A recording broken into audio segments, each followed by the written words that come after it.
Assalamualaikum warahmatullahi wabarakatuh. Perkenalkan, nama saya Fatimatul Zahra. Saya dari kelas 11-9 Sains 4. Di video ini saya akan menjelaskan tentang sistem peredaran darah. Sistem peredaran darah manusia. Fungsi untuk mengangkut darah, oksigen, dan nutrisi ke seluruh tubuh.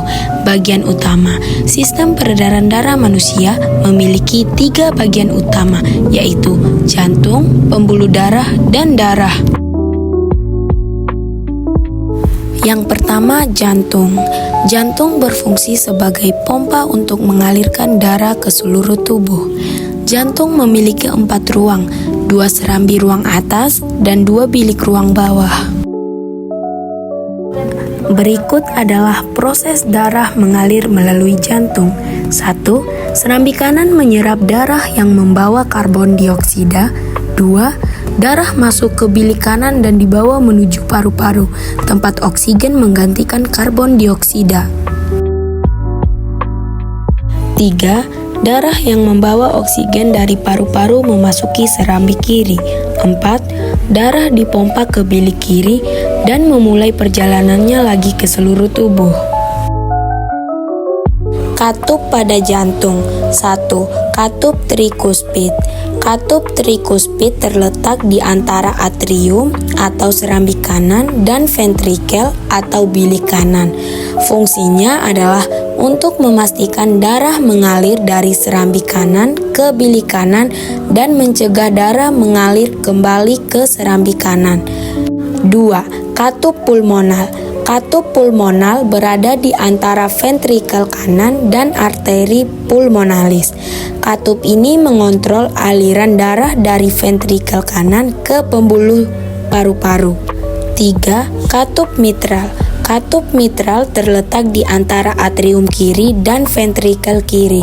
Katup ini memiliki 2 daun katup atau flap dan memastikan darah mengalir dari atrium kiri ke ventrikel kiri.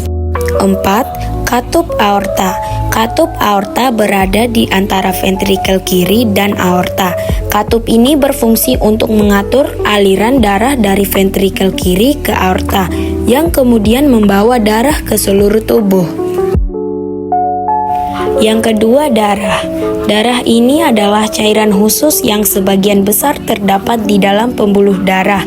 Memiliki 4 komponen utama: sel darah merah, sel darah putih, platelet, dan plasma. Fungsi utama dari komponen darah. Sel darah merah membawa oksigen, nutrisi, dan partikel sisa.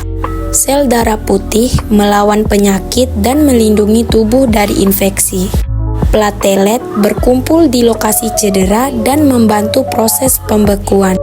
Plasma, cairan kuning pucat, tempat komponen lain mengapung di dalamnya. Mekanisme sistem peredaran darah. Peredaran darah kecil. Peredaran darah kecil atau pulmonal. Darah miskin oksigen dari bilik kanan jantung dipompa menuju paru-paru melalui arteri pulmonalis. Di paru-paru terjadi pertukaran gas, karbon dioksida dilepaskan dan oksigen diambil oleh darah. Darah yang kaya oksigen kemudian mengalir kembali ke serambi kiri jantung melalui vena pulmonalis. Peredaran darah besar. Peredaran darah besar atau sistemik. Darah kaya oksigen dari bilik kiri jantung dipompa ke seluruh tubuh melalui aorta dan arteri. Di dalam kapiler jaringan tubuh, darah melepaskan oksigen dan nutrisi, sekaligus mengambil karbon dioksida dan sisa metabolisme. Darah miskin oksigen ini kemudian mengalir kembali ke jantung melalui vena dan masuk ke serambi kanan. Siklus berulang terus-menerus, memastikan semua sel dan organ tubuh mendapatkan pasokan oksigen dan nutrisi yang dibutuhkan. Mekanisme pembekuan darah. Mekanisme pembekuan darah adalah proses bertahap yang terjadi ketika pembuluh darah rusak, yang melibatkan 3 tahap utama: penyempitan pembuluh darah atau vasokonstriksi, pembentukan sumbatan sementara oleh trombosit, dan pembentukan bekuan darah yang kuat oleh faktor koagulasi. Setelah luka sembuh, gumpalan akan dipecah dan dihilangkan oleh tubuh.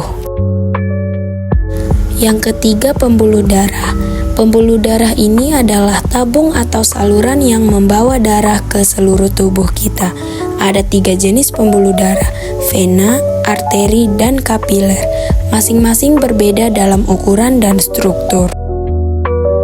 Masing-masing pembuluh darah memiliki peran unik dalam sistem peredaran darah. Yang pertama, arteri, membawa darah dari jantung. Yang kedua, kapiler, membantu pertukaran zat di antara darah dan jaringan.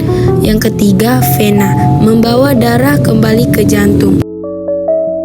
Struktur dari 3 jenis pembuluh darah.